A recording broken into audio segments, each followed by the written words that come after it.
Hello friends, I'm Victoria. Welcome back to my channel and welcome if you are new here. I am a book girly, so most of my content is bookish content, and today our video is a wrap up of all of the books that I read in September. I read a lot. I went through everything and I was shocked by how many books I read. I have read 23 books in September. Now some of them are like short stories, so I don't even think that those really count as like books, but overall I am shocked and appalled by how much I have read. This month of reading was absolutely phenomenal. I had a multiple 5 stars. It was like unheard of. I read a couple of 5 stars back to back and I was just absolutely shocked, and I felt truly lucky. There were so many great reads, and you know, just in time for spooky season 2. I mainly read a lot of spooky stuff, horror, mystery, thrillers, as well as like YA horror too. I've recently really started to enjoy YA horrors. If you are into spooky books, please stay tuned. I'm gonna go through, do a quick synopsis and review of all of these books. I'm gonna start from my least favorite to the best ones. I'm just gonna go in order by star rating, and I'm gonna try to like speed through these since I have so many books and I'm not trying to have this video be an hour long, so wish me luck. This month I didn't have a ton of flops. There was one book though that really I did not enjoy, and that was The Handyman Method. This is by Nick Cutter and Andrew F. Sullivan. This is a new release and it's supposed to be like a haunted house book. Essentially, we have this family that has moved into this house that is on a new development community, and the house that they move into is the first one in this community. And all these things start going wrong. The house is kind of falling apart, and we have our main character husband in this family is recently on leave from work, kind of struggling with his identity, just started focusing on fixing all these things around the house. But then there's this other element of a YouTuber that he's been watching that is feeding him like these really toxic, sexist, subliminal messages. Overall, I was really disappointed in this story. I expected a lot, just from the synopsis and the fact that it's Nick Cutter, and I thought a haunted house story by Nick Cutter, this has to be great, and it just was not. I actively dislike this book. Like, I'm almost like 2 stars, that's too much. Like, why am I giving it 2 stars?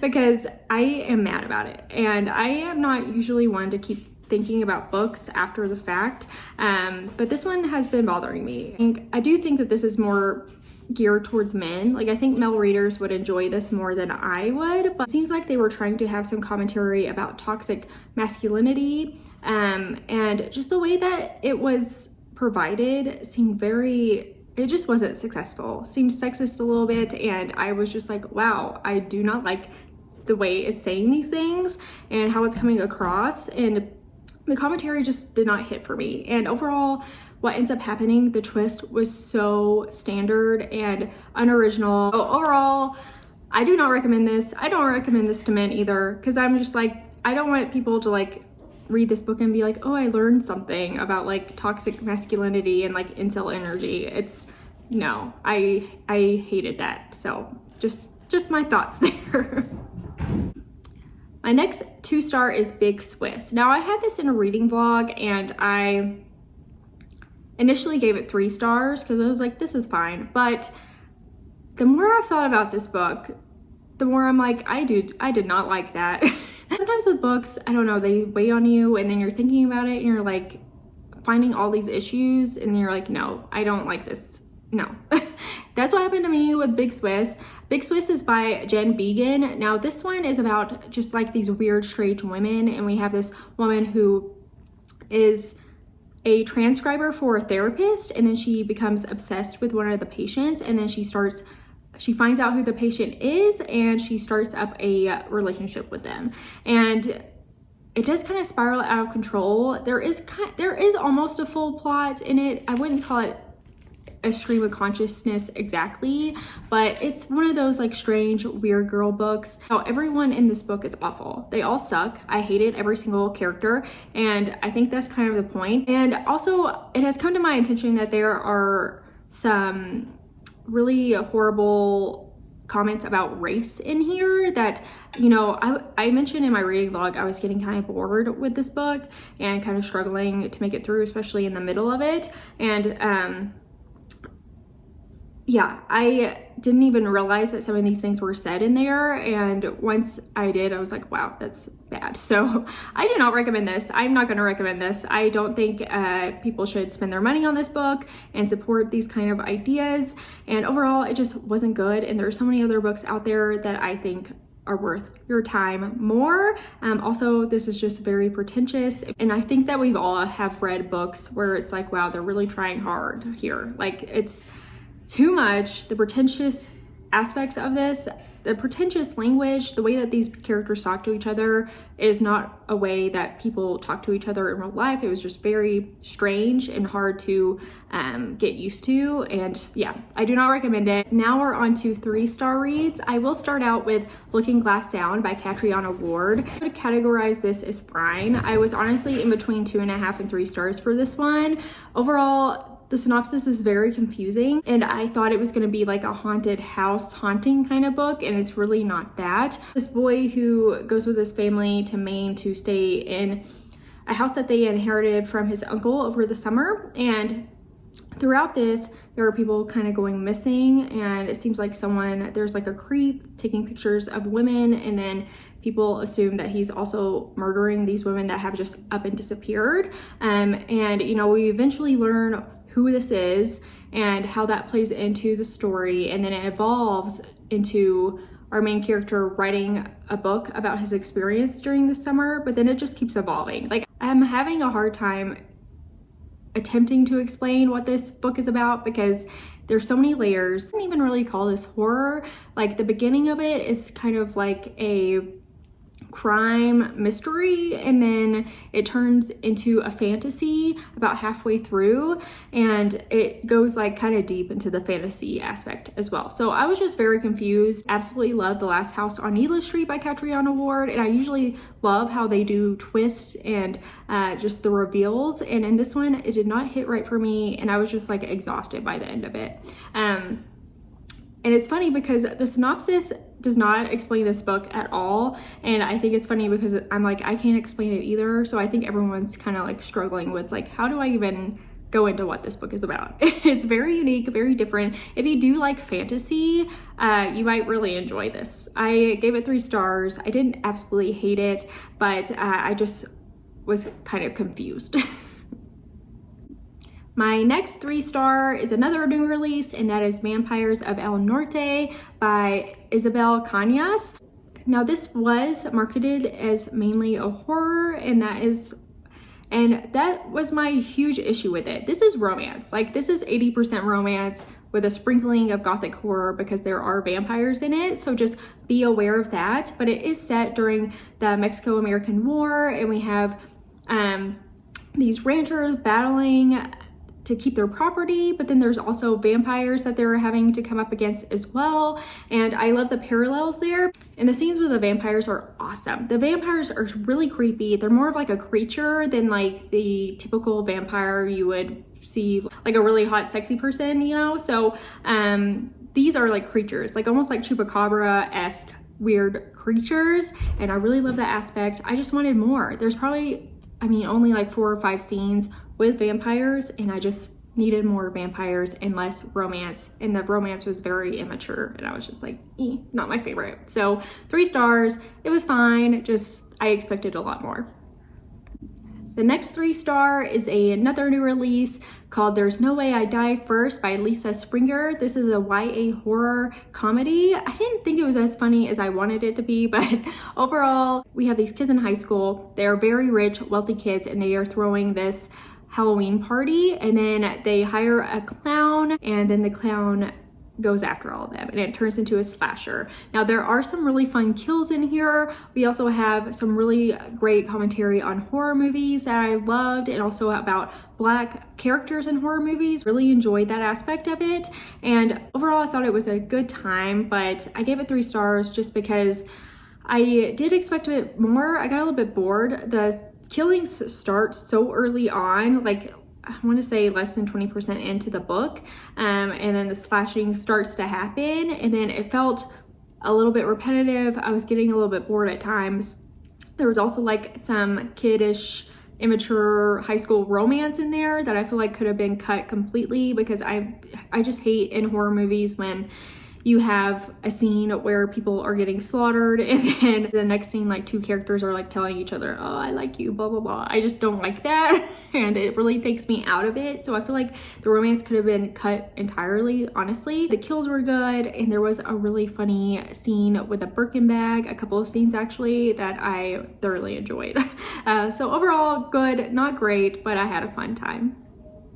Okay, now we're on to the 3.5 stars. I have quite a few, and the first one is Everyone Here Is Lying by Sherry LaPena. This one is a domestic thriller. We have a husband who's having an affair, and then the woman he's having an affair with, we have their point of view as well. They break up. She's like, we gotta end this. And he is so upset. He goes home. He doesn't think anyone's gonna be home, but then his daughter is there and he gets really mad at her. Now he kind of loses it on his daughter because she's home and he did not want to see anyone.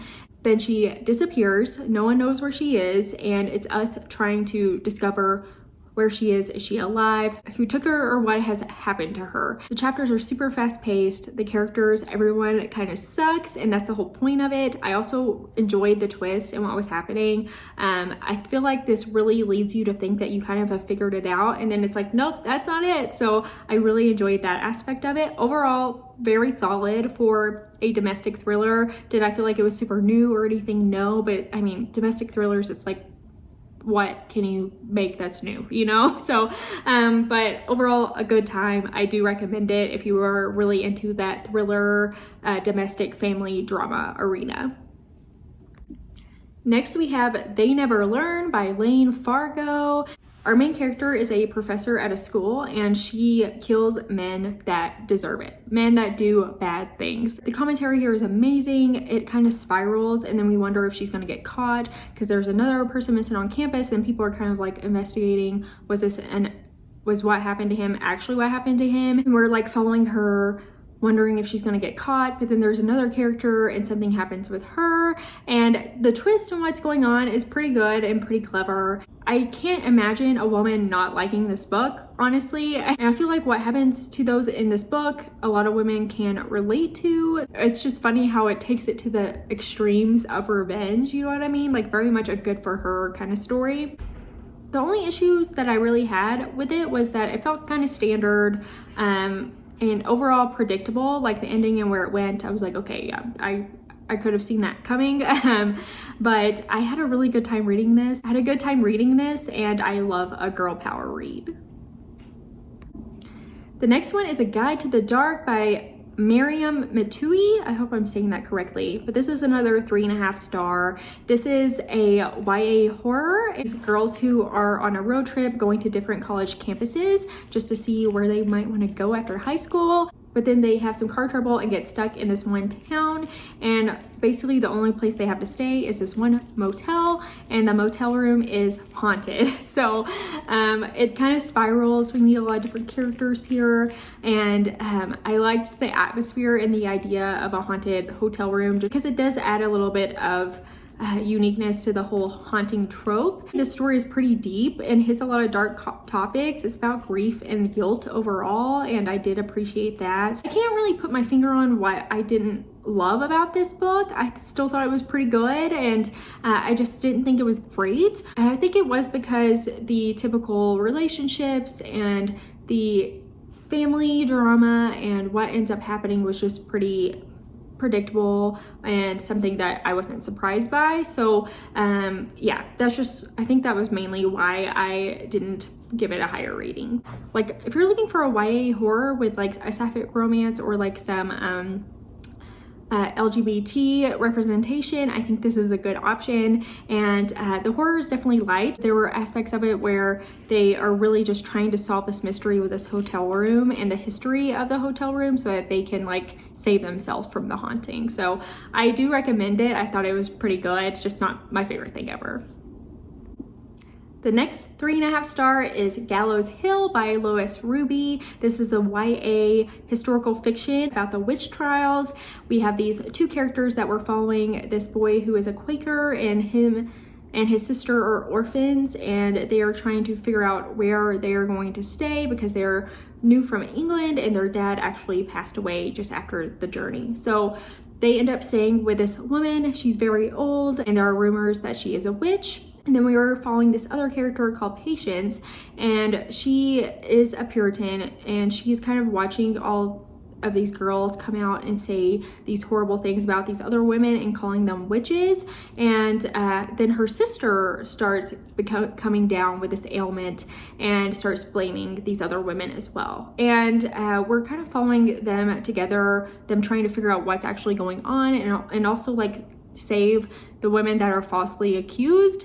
Overall, it was a pretty predictable, like standard story for when it comes to witches. I think this is an awesome option for, you know, YA readers who maybe haven't read anything about the witch trials or would like an intro into the witchy arena.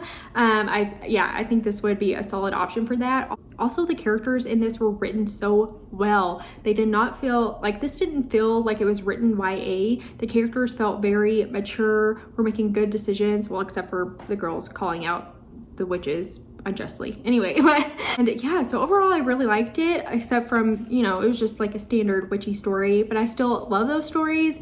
And the end felt a little bit rushed, and that was really my only other issues. Overall, I definitely would recommend this, especially if you have like a middle schooler or a high schooler. I think this is a good option. Okay friends, we are on to the 4 stars. I have a lot of them. I'm just so shocked by how this month ended up going. I had so many good reads. My first 4-star, and I'm just gonna go in order from the date that I read them because that's how I'm looking at them in Goodreads, so that'll help me not get confused.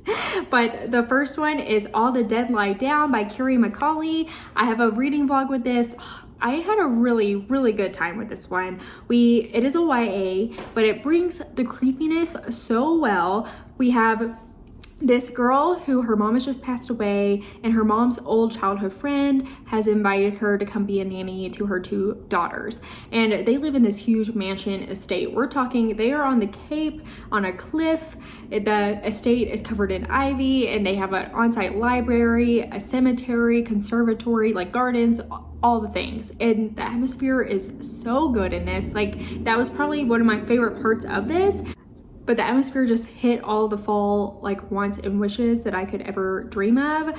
And this one, it seems like there's a bit of a haunting, but then it's also like mixed with like Pet Cemetery in a way. We also have this older daughter who ends up coming back home from like summer school, like a bit of a sapphic romance blooming, and which I absolutely love. And what ends up happening, the twist is so good. The ending was definitely creepy. Like I was shocked by how this brought so many aspects of like an adult horror but into a YA horror arena. It just worked out so well and seamlessly, and I had a great time. So I highly recommend this one. And if you like hauntings, if you like atmospheric reading, or Pet Cemetery too, or like sapphic romance, I mean, this hits so many boxes that I just love. I highly recommend this one.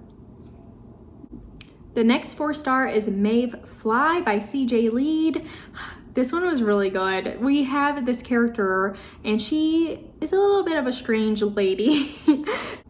She loves Halloween, she loves horror, and she works at Disneyland. We're kind of following her, and she's taking care of her grandma who's very sick, but then she is also just trying to live her own life. And then we're kind of curious, like, what's going on with her? Is she mentally stable? We don't know.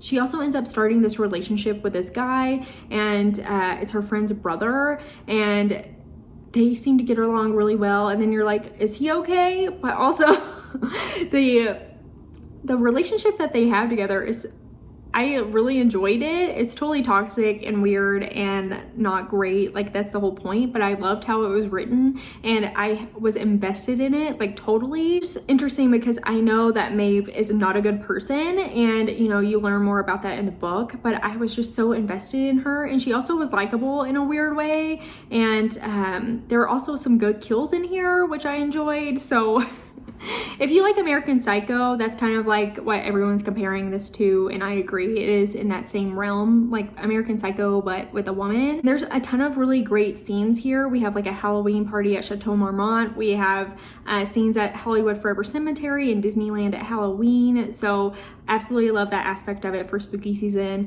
So yeah, this was a big hit for me. I really enjoyed it. There's just a bit of an issue I had with the ending. That's just one thing that really annoys me in anything, in books, movies, anything. So that kind of was like, and if you read it, it's like the last basement scene, if you know, you know. So, but overall, I had a great time with it, and I definitely recommend it, especially if you're looking to dabble in the extreme horror arena. This is a great intro. The next 4-star is The Naro by Kate Alice Marshall. This is her new release, and I did really enjoy this one. It kind of reminded me of The Others, if you like that scary movie, which I love that one. But we have these girls who go to a boarding school, and this boarding school has this area behind it called the Narrows, where kids usually jump in before the first day of school. It's like tradition. But then there's one area of the Narrows where it's like very dangerous, and it's like you cannot jump that far in or you'll get sucked into it. And only one person has ever survived. And our main character, she is having issues with paying for school, and she's given the option to go work and stay at this house. She gets room and board, and she gets also a scholarship for school. So she does this, and this house is actually the house of the girl who survived the Narrows. And they develop this relationship, but then we also start seeing things. It's like there's a ghost, and we're trying to discover what happened to these women that are ghosts that she's seeing in the 80s, like they drowned in the 80s. Now, there definitely are some, standard parts of this, but there were some parts that I thought were really unique and different. And there is also a part like 75-ish% in that I really enjoyed, that I was like, yes, I am glad it like took this turn.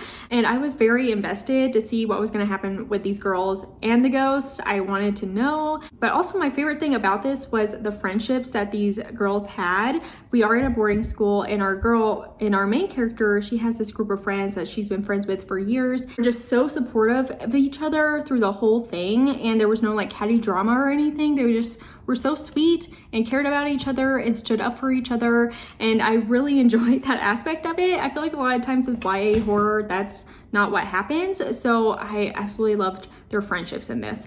And really my only issue with it was the atmosphere. I felt like, with a boarding school as well as this weird house and the Narrows and all this stuff, I picked this up for the atmosphere. And I just didn't quite get as much as I had hoped for in that arena. The next 4-star is The Vegetarian by Han Kang. I hope I'm saying that correctly. This is a novella. We have this woman who has been just like the perfect housewife for forever, and she starts having these weird visions and dreams, and she believes that stopping eating meat will get rid of these strange dreams and visions. And my cat's behind me. Doing this, her family, her husband, everyone's like, why are you not eating meat? They are also in, I want to say Japan, I could be wrong, and they're like, why, like they just can't understand the idea of vegetarianism. But she's actually vegan. She like stops eating animal products totally. So things spiral from this. Her whole life completely changes, and what ends up happening is totally wild and bizarre and like heart-wrenching. The story goes through so many different arcs, and it's very interesting how it ends up going. And the ending is sad, but also like hopeful at the same time. It's very hard to explain. I definitely recommend this, especially if you like books about strange women or like bizarre reads. This hits all of those notes there, and I just thought it was really unique in what it was doing. So I definitely recommend it. Next is one that was in my vampire reading vlog, and that is Woman Eating by Claire Coda. I thoroughly enjoyed this book. We have this vampire who, she's 23, and her mother turned her when she was just a baby, and she is half human, half vampire. Like her mom was already vampire when she got pregnant with her human dad. So it's a very interesting take on vampires, and she has recently put her mother in a home because her mother is unwell. It doesn't right out say that that it's because she hasn't been eating human blood, but they have not been eating human blood, so I would assume that is what has happened to her. And so she puts her in this like nursing home, like mental hospital, and she is going off to live her life on her own for the first time. She's trying to be an artist, and she's just struggling with all these like human emotions, but also struggling with like, how am I going to eat? I can't get animal blood. She's never killed a person. And there's all these like really unique dynamics going on there, especially when it comes to like a vampire book. So I absolutely loved it. And I loved the first half a little bit more than the second half. So that's why it wasn't a 5-star for me, because the first half I was like, this is a 5-star. I loved it. But the second half was still good, but I just thought that the first half was stronger. So I gave it 4 stars. Overall, if you are a sad book girly, if you are into sad girl books, you will like this. This is essentially just a sad girl book, but made spooky, like with the added vampire element of it, and I thoroughly enjoyed that. So I highly recommend if you are into the sad girl book arena. The next 4-star is just a short story. This is not a book.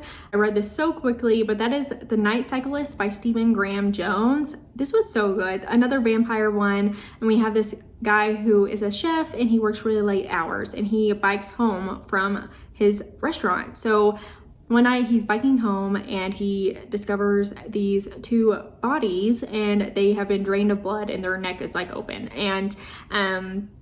And then he also sees this other person on a bicycle, like another night rider, and it kind of spirals, and we learn more about this night rider. It was so good. The atmosphere, the creepiness, like the overall creepiness is provided in a short story was shocking, just how well this was written. Highly recommend this one. I had a really good time with it. The next 4-star is A Headful of Ghosts by Paul Tremblay. This is a horror, and it is about a possession. So we have this family who, one of their daughters, something's wrong with her, and it seems that she is honestly just very mentally unwell. Then her parents start turning towards the church and think that she is possessed. And we are following along the possessed girl's sister's story, recounting what happened at this time, because at this time they also were put on a TV show to showcase the possession, and which is wild. And so we're getting these different aspects of it. We're getting her recounting her story to a journalist, but she's also like has a blog where she's like talking about the show. So we're hearing from 2 different like recountings of what happened, but pretty much from the same person, just really unique. And overall, the twist, I thought the twist was great. No, it's pretty far-fetched. Like, honestly, the whole book is very far-fetched in my brain, but I kind of like suspended my disbelief a little bit because I was just having so much fun and such a good time with this that I was just like, it's fine. This is great. And as far as like a horror book goes, a possession, something spooky and different, I highly recommend it. And I think it's perfect for Halloween spooky season, and it definitely brings on the creepiness. The next 4-star is a fun one, and that is That Time I Got Drunk and Saved a Demon by Kimberly Lemming. I had been waiting to read this for a while. I know this is pretty popular, and I finally gave it a go, and I had such a fun time. We have this girl, her name is Cinnamon, and she stumbles across this demon. And she had always thought that demons were bad, and then we kind of learned that the person in control of their city is actually the one lying to them and is the bad person. So it's about them on this adventure to kind of take back the city and have demons live life among them. But she sparks up this romance with this demon, and it definitely gets steamy and spicy at parts for sure, and it's just really a fun time, easygoing time. If you are looking for something that you don't have to think too hard about and is just going to be fun and lighthearted, I definitely would give this a read. It's for sure cozy, and even like the parts with like battles and stuff, it didn't feel like really intense or like high stakes. Battles just felt pretty low stress, which I appreciated. Like sometimes that's just exactly what you want to read, so I highly recommend it. The next 4-star is called It Found Us by Lindsay Curry. Now this is a middle grade horror mystery and I was shocked by how much I enjoyed this. We have these kids who go to play hide and seek one night in the cemetery, and the cemetery is supposedly haunted, and then one kid goes missing. So we are following these characters trying to discover what is actually going on, and I absolutely love these characters. I thought they were very well written and they were also pretty funny. I was laughing at times and I was just really invested in their story. The decisions that they were making were very believable and I enjoyed that aspect of it. Mystery slash haunting was surprisingly creepy. There were some parts where I was like, okay, we're getting wild out here for a YA middle grade book. And the cemetery elements of it were exactly, you know, what I was looking for when it comes to like spooky season atmosphere. So yeah, overall, I highly recommend it. I think this is a great Halloween read, especially if you have kids. The next 4-star is The Saturday Night Ghost Club by Craig Davidson. This is about a kid who hangs out with his uncle a lot, and his uncle is kind of into like ghosts and occults and different kind of, you know, spooky stuff. They kind of start this Saturday Night Ghost Club where they go and will go to these different sites throughout the city and talk about these ghost stories. What ends up happening in the twist is very sad. It actually turns into like a sad story. I was shocked by it. So, and yeah, did not know that this was going to end up this way. And I wouldn't call this horror at all. Mystery drama kind of thing. I love the characters. The uncle seems really nice and caring and really cares about his nephew. And then our nephew and his friend that are also like hanging out in the group are really fun. And I cared about these characters a lot. It definitely gave a feel of like, are you afraid of the dark in some spots? But then we're also like hearing from our main character in the future when he's grown up and he's like a surgeon and he's talking about his patients. Then you kind of learn like the parallels of like how this summer in his childhood has shaped him now as an adult. And wow, I just really enjoyed it and I highly recommend it. If you're looking for something that is a little bit spooky but it's not in the horror mystery arena really much at all, like it's mostly like a drama kind of thing. And yeah, I had a great time and I highly recommend it.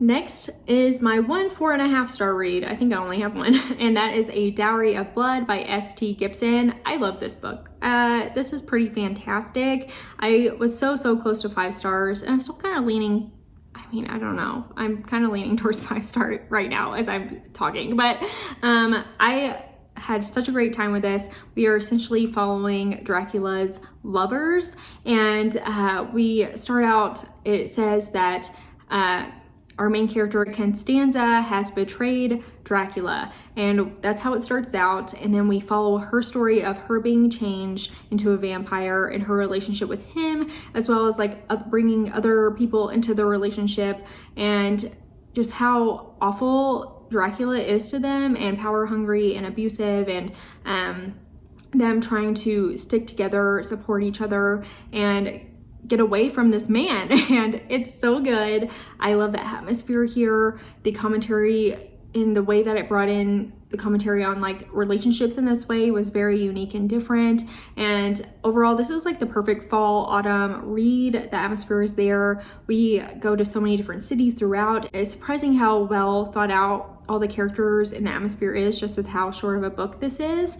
And I highly recommend it just for that alone. I also love the bisexual representation in here. The 3 lovers really stuck together, and I love their relationship as friends, but as well as lovers. I really can't think of much bad to say about this. I think like once I sat down and started writing the review on Goodreads and thinking about it, I was like, you know, there were some parts with the writing where it did say, I felt like it would like, you could infer what was going to happen, and but then it would like right out tell you, and just kind of like unnecessary kind of things like that.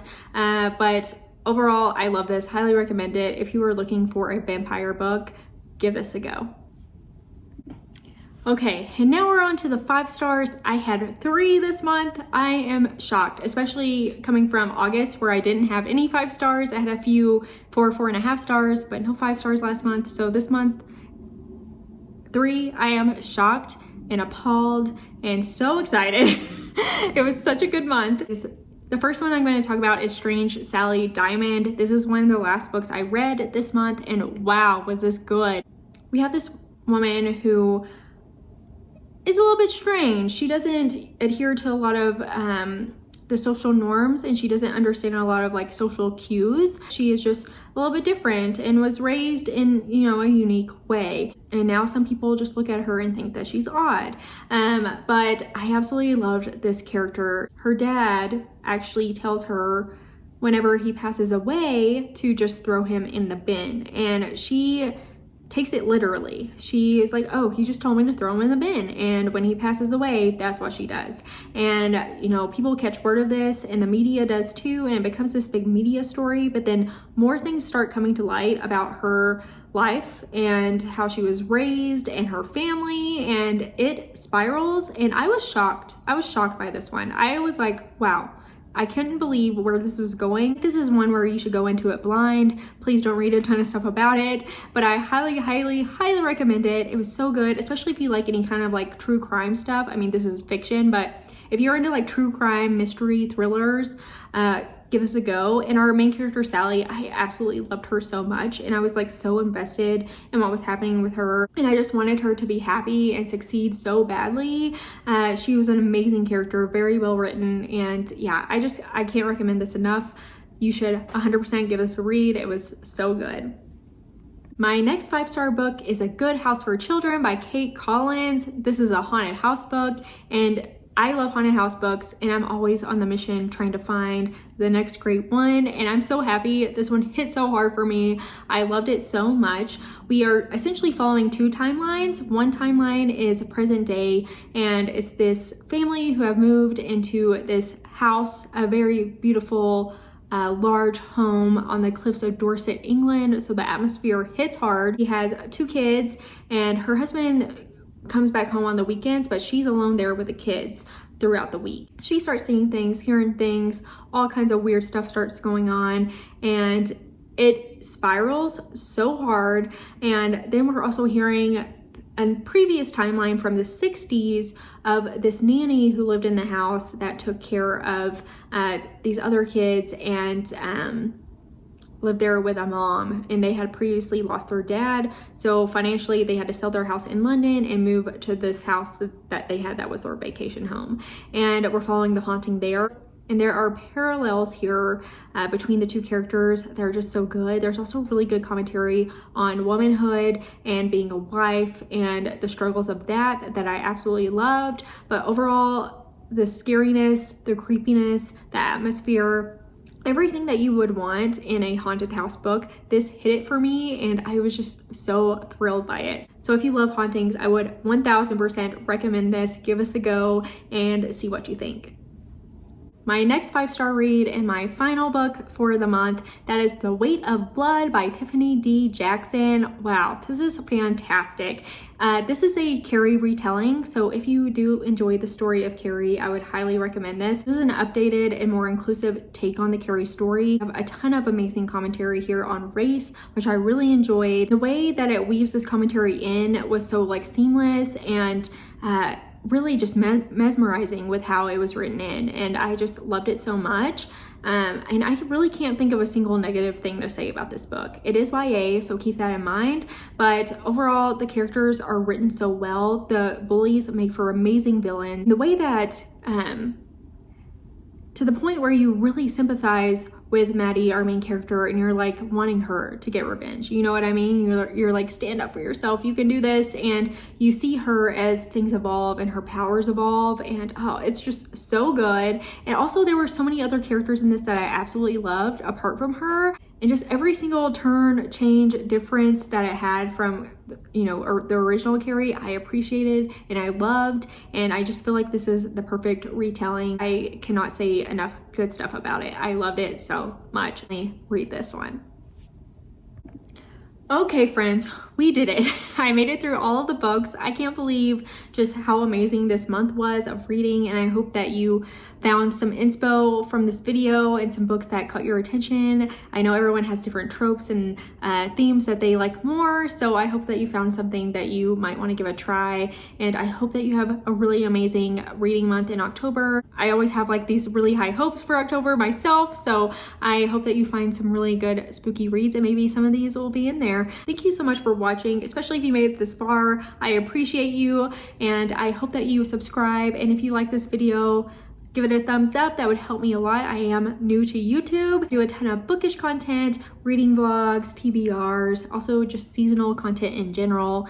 And yeah, if you are into that kind of thing, please subscribe. I would love to see you here in the future. If you have any questions or comments or recommendations for me, please put them below. I would love to chat. And I also love getting recommendations for new books from my subscribers. So I hope you have a lovely spooky day, and thank you so much again.